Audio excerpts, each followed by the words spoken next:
Hello, my name is Amanda and I am the artist and owner behind Creative Caffeinated. Today I'm going to be walking you through everything I do to get ready for a pop-up event.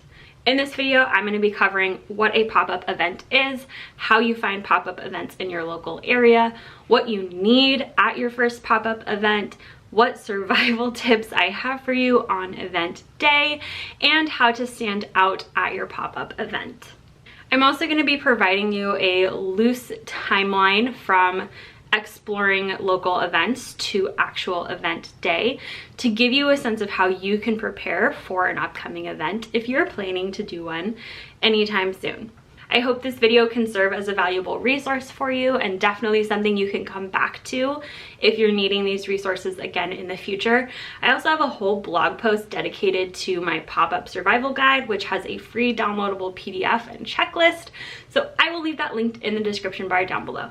So one of the first things I want to define is what I consider a pop-up event.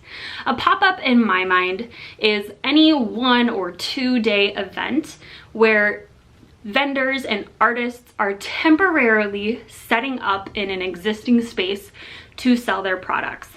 You can think of farmers markets as pop-ups. You can think of street fairs or county fairs as versions of pop-ups. You can also consider conventions like Comic-Cons and anime conventions as sort of pop-ups. Basically, as a small business owner that usually has my business exist online, this is my way of connecting with people in person and selling directly to my customers face to face without having a brick and mortar shop. So now let's talk about how you would go about discovering a local pop-up event in your area. For me, I've lived in San Diego for a little over 5 years now, and I only started doing pop-up events last September. However, in the 4 years prior to me doing pop-up events, I did randomly stumble across several pop-ups, and I always made it a point to find an event coordinator or a volunteer and ask them, how do I participate in this event? How often are these events occurring? And then usually what I would do is follow that event page on social media, sign up for email lists so that you're getting notified when an event is in your area. So even if you're not able to participate at that event specifically, you may be able to catch the next one. In my experience, most pop-ups occur on a monthly or bi-monthly or quarterly or biannual basis. So odds are good that event will happen again and you will have the option to participate at one of their events in the future. You can also proactively look for events in your area on places like Facebook or Eventbrite, and you can kind of look ahead at some events that might be coming up in your area. One of the challenges there is that by the time an event is promoted on social media heavily, it's probably too late for you to sign up as a vendor, unless you're working on a really tight timeline. One of the other things that I think was helpful in my case in particular was using a lot of location-specific hashtags combined with keywords that were within my niche and using geotags, like tagging my location in my posts.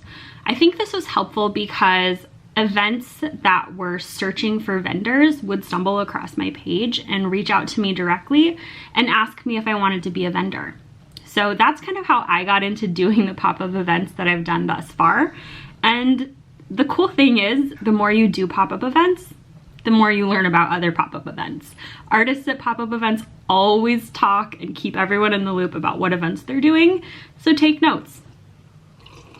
But what do you actually need to participate in your first pop-up event? So this can vary a lot depending on the venue and whether the event is an indoor or outdoor event. Every event that you sign up for is going to be a little bit different. But typically the things that you need to sell at a pop-up event are a 6-foot or 4-foot folding table, 1 to 2 folding chairs, a tablecloth. Some places are specific about wanting a black or white tablecloth. Other places will let you have free reign.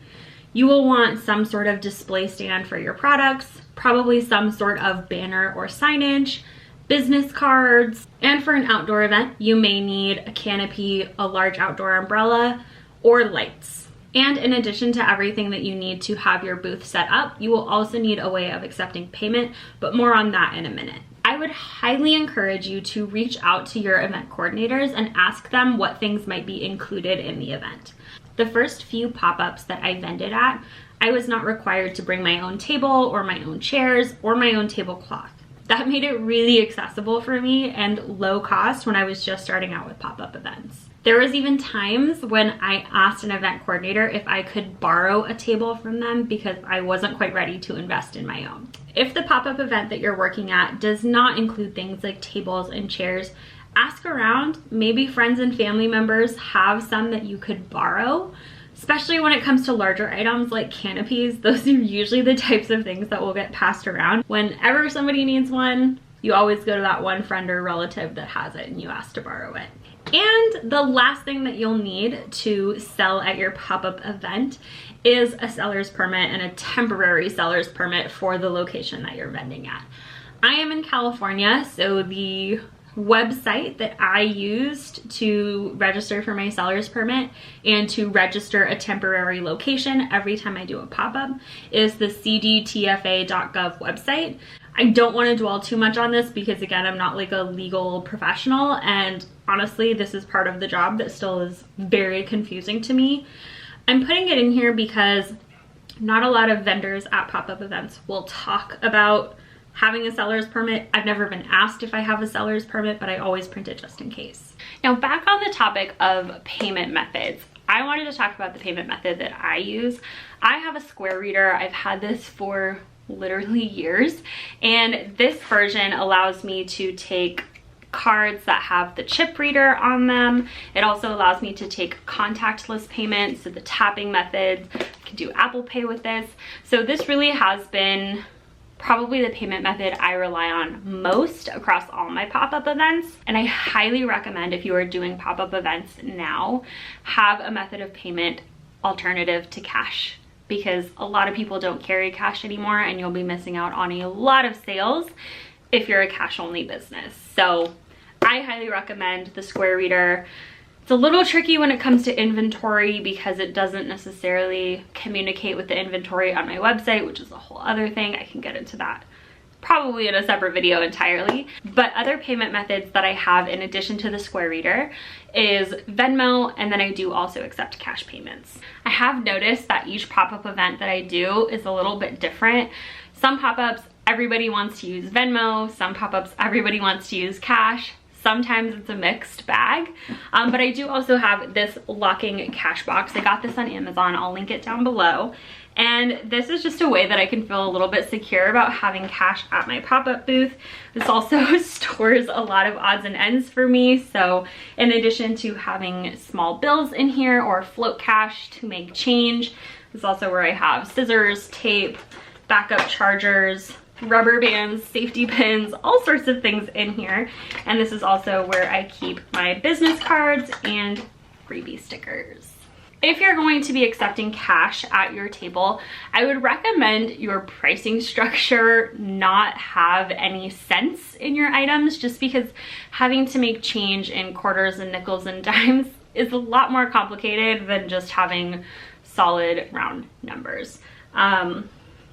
So that's just my advice, and typically I have about $30 in float cash around, usually like 110, 2 5s and 10 1s, something like that. That's usually what I need, but obviously it kind of depends on the price range of the products that you're offering, how much change you want to bring to your event. Now, what about standing out at a pop-up event? Likely, if you're doing a pop-up event, you are going to be in the mix with a bunch of other vendors with varying levels of experience selling their products. How do you grab the attention of people walking by your booth? The number one tip I have is probably to go vertical with your displays.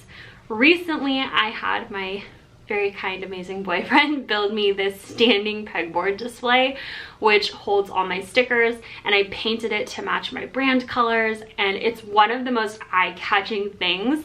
So I will have people walk up to my booth just to look at the pegboard, and it gets some foot traffic into my table, which has helped me out a lot. Now, if you don't have a mechanical engineer as a boyfriend and you don't have a standing pegboard display, there are still other ways that you can go vertical.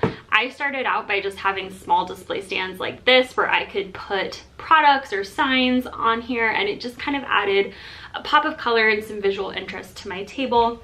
I also have things like fake flowers that have seen better days on my booth, and I'll do certain things strategically. Like, I am very aware of not overcrowding my table and making it look too busy. But for example, when I stack my mugs on my table, I always put my Fuck This Shit mug on the very top, because it's one of those things that people will always do a double take and walk to my booth to get a closer look. So if that's the thing that's gonna draw somebody into your table, put it front and center so it's that attention grabber that gets them in the door, so to speak. Other things I recommend doing is simplifying the overall color scheme of your booth. My booth is very much on brand with the colors I have across my website and my product photos, so it's very cohesive. I would definitely recommend trying to anchor your booth around maybe 2 to 3 colors at the most. That way people have a very clear idea of your aesthetic and your style of products just from looking at it across the room. Other things I recommend doing, and this is more for my introverted artists and makers, stand up behind your booth. Do not cower and sit down and have your face in a book or an iPad or sketchbook during your pop-up event. This is the time when you are here to sell, and this is the time where you need to be engaging people as they're coming up to your booth. So one of the things that I do is I will kind of continuously stand up throughout the day. This makes me more visible, and I'm more easily able to interact with people as they're walking by. This is from a fellow introvert. This is somebody who has a very low social threshold. It makes such a big difference when you do this, and I know it's uncomfortable, and every time I see an artist like cowering behind the booth, I'm like, oh, like, get up, come on, you can do it. So this is just something I recommend. Other things that you can do to stand out once you have a customer at your booth is offer some sort of event specific offer or promotion for that day. You can do this by saying, for today only, these items are on a discount, or I'm offering a free item with every purchase, something like that. One of the ways that I do this is I offer a free sticker with every purchase.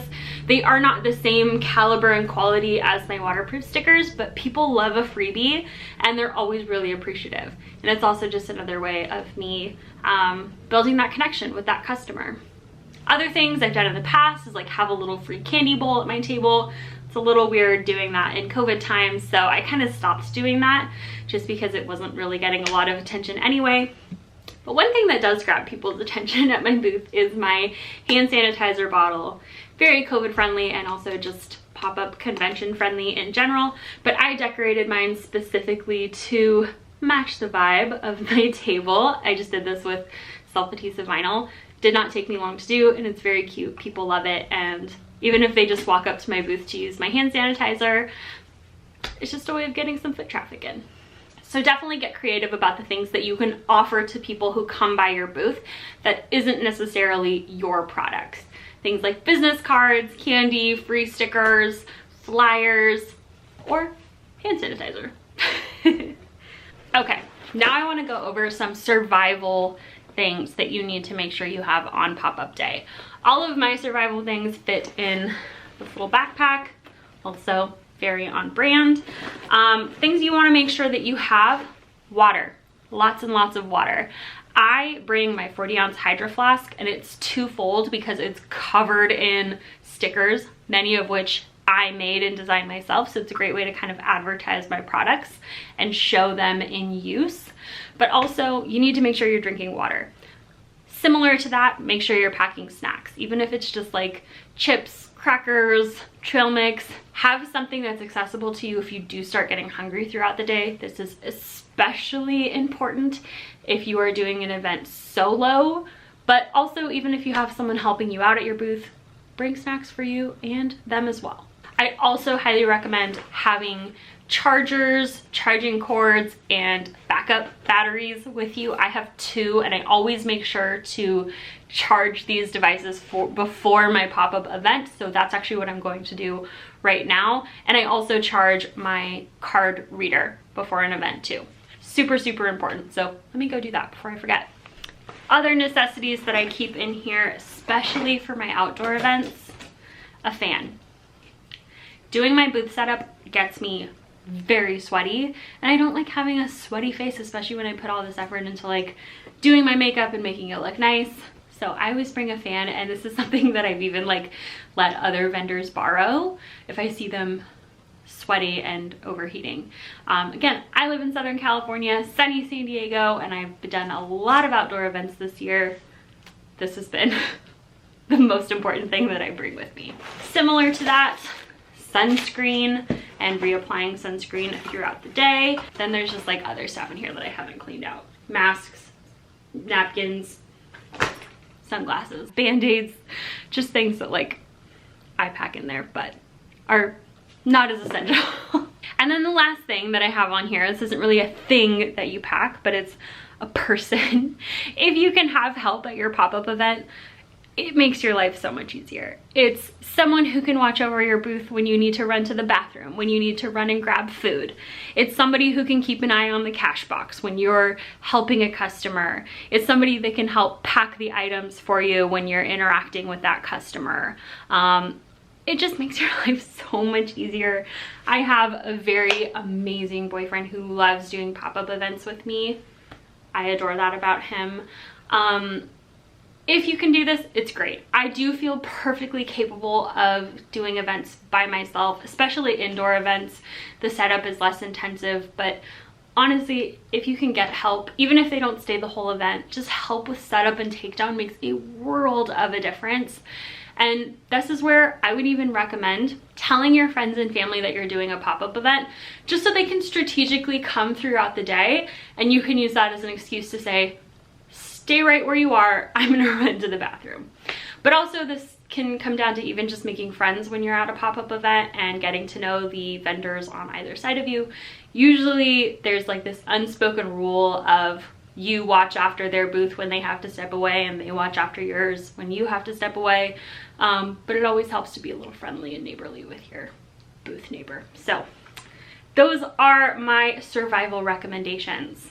Now, before I wrap up this video and show you the time lapse of me packing up all my box and showing you some clips from the event that I maybe hopefully remember to record and hopefully make it into this vlog, I wanted to go over sort of a summary and a timeline, if you will, of the exploration to event day process. So I typed out a rough timeline on my phone. This isn't necessarily like Bible always the case, but I do think it may be a helpful way for you to gauge how far out you should start looking for events and prepping for events. So hopefully it serves as a helpful guideline. So typically about 1 to 3 months out is when you are filling out a vendor application. Vendor applications go out way before the event, so there's time to confirm the vendors, collect the booth fees, and reserve the space and all the sort of things that go into a pop-up event. Then typically around 2 months out is when you would want to be ordering any inventory from third-party manufacturers, allowing plenty of time for it to ship to you and arrive before your pop-up event. About 1 month out is when you're typically required to pay the invoice for the pop-up event, and I've paid anywhere from $25 to $125 to vend at a one-day pop-up event. Depending on the popularity and prestige of that event, typically the booth fee is higher. Smaller, newer events will tend to be lower. This is also the time when I start promoting my event on social media. So this is where you want to be telling your followers, your friends, your family that you have the event coming up and putting it on their radar. Start planting the seed about 1 month out. Then at about 3 weeks out, I recommend practicing your table setup. This means actually unfolding your foldable table, putting the tablecloth on, laying out your products, figuring out the order that you want everything, taking a picture of it so you have that as a reference, but it also gives you some time to still order any last minute displays or things that you might need or want for your table. Then at about 2 weeks out is when I start making and restocking any of the products that I make in-house. So this would be like my stickers, my tote bags. This is the point where I want to make sure any products that I have to make, I'm getting done. That way I'm not cramming to get them done before the pop-up event. This is also where I want to update any of my product inventory to make sure it's all good and I have enough product for my pop-up event and enough product for my website.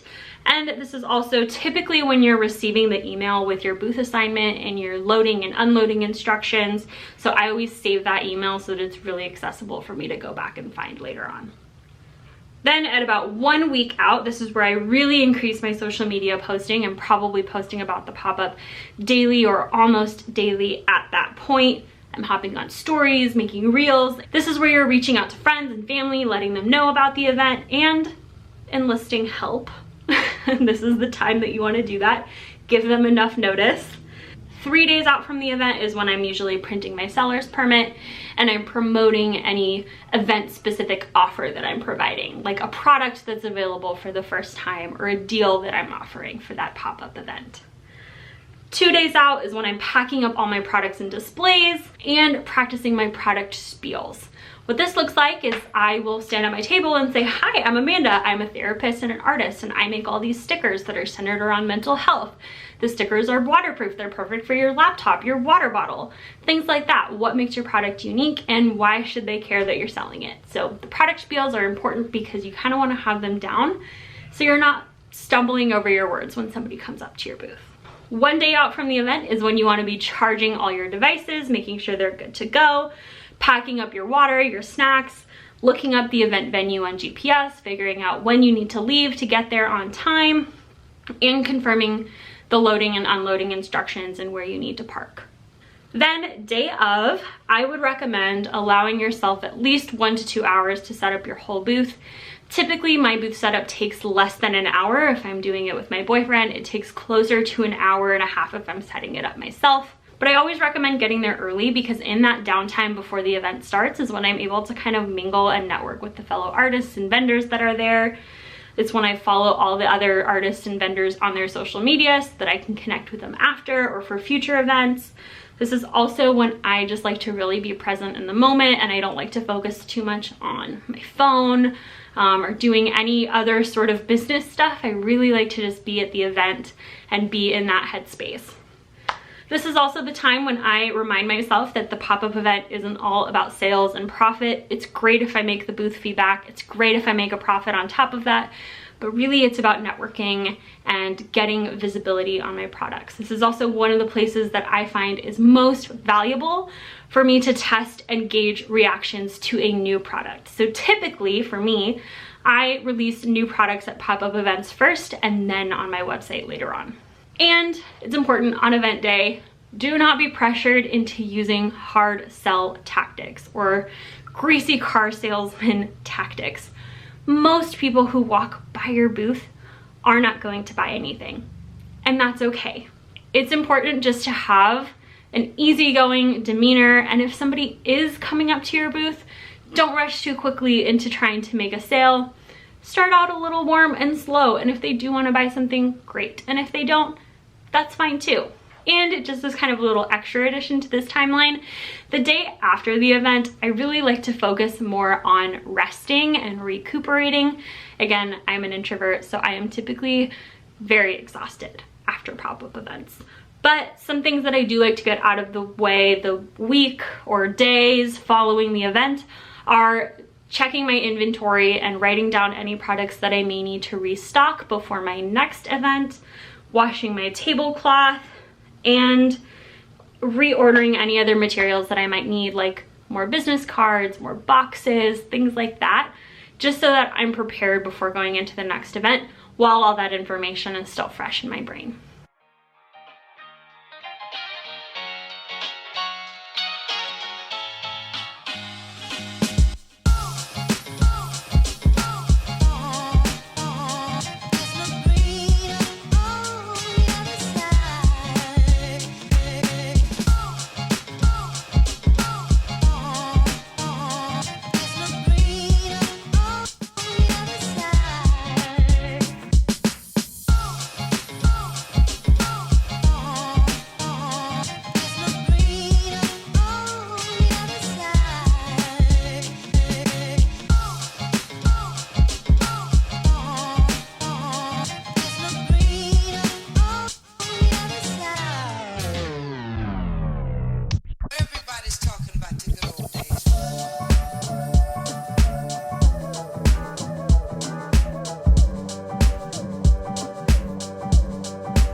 now that I have successfully worked up a sweat, that is how I prepare for a pop-up event, including my best tips and tricks from everything I've learned thus far.